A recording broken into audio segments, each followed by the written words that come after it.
I want to talk about the things that we can do in our church buildings and how this relates to our environmental policy.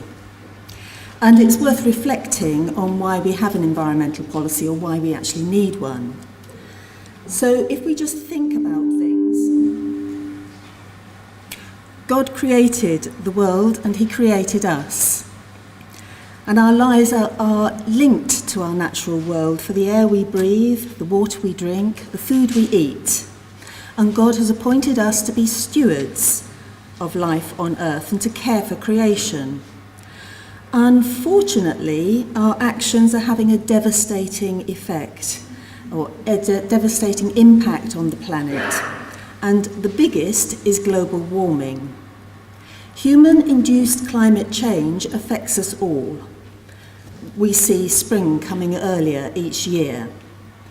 But it hits the poorest and most vulnerable people the hardest, those who have done the least to cause it. If we truly love our neighbour, no matter where they are in the world, then we need to do just that and address climate change.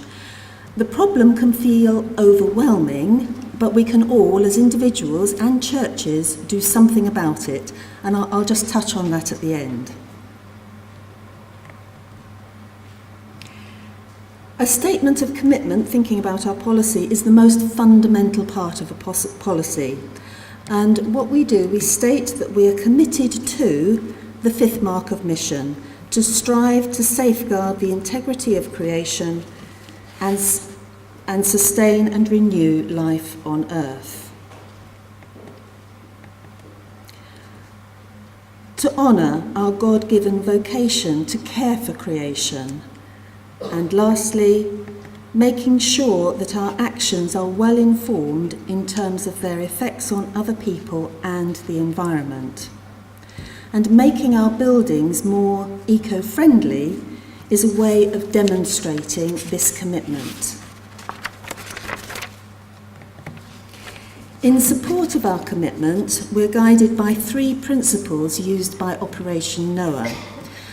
Faith motivated, and I've talked about this already. The second is science informed, because science tells us what is happening and helps us to understand the issues and guide the things that we need to do. For example, atmospheric concentration of carbon dioxide has risen by about 45% since pre-industrial times. And as a consequence, global average surface temperature has increased by about 1 degree centigrade. A report by the UN Intergovernmental Panel on Climate Change, which was produced in October 2018, warns that we've just got 12 years to head off climate calamity by limiting the rise in global temperatures to 1.5 degrees centigrade.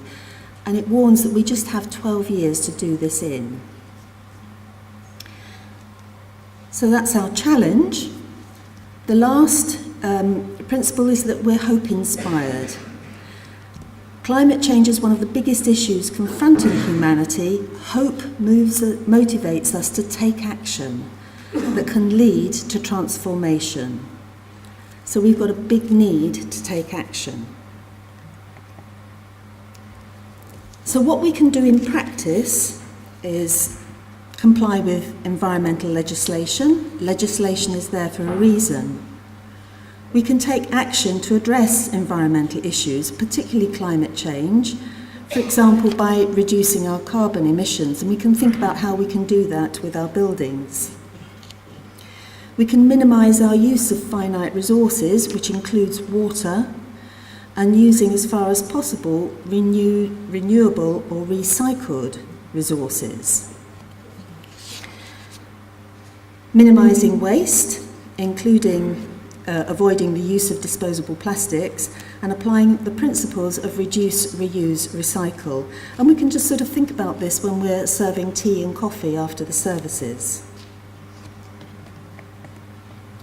And then minimising use from travel, avoiding travel if we don't need to, and use public transport instead, or electric cars, cycle or walk where possible. Apply green ethical and green procurement procedures, using fairly traded and environmentally friendly products, and again we can think about that when we serve tea and coffee, and also in our cleaning products that we use in churches. And finally, praying and campaigning on environmental issues. And so with all of those actions we can bring about change. The Diocese of Canterbury is registered as an eco-diocese, and we are encouraging churches to consider how we can apply these principles to our church buildings. No matter how old or historic our church building, we can start reducing our energy consumption, sometimes by just doing simple things. For example, reducing drafts, insulating radiator pipes, having lights on only when they're needed. A bigger change would be to install LED lights which use up to 90% less energy than traditional light bulbs. And we can also, without doing anything to our buildings, switch to a green energy provider and buy energy from renewable sources. If we are considering a new heating system, then obviously consult the DAC. So, those are just a few food for thought for the sorts of things that we can do in our buildings.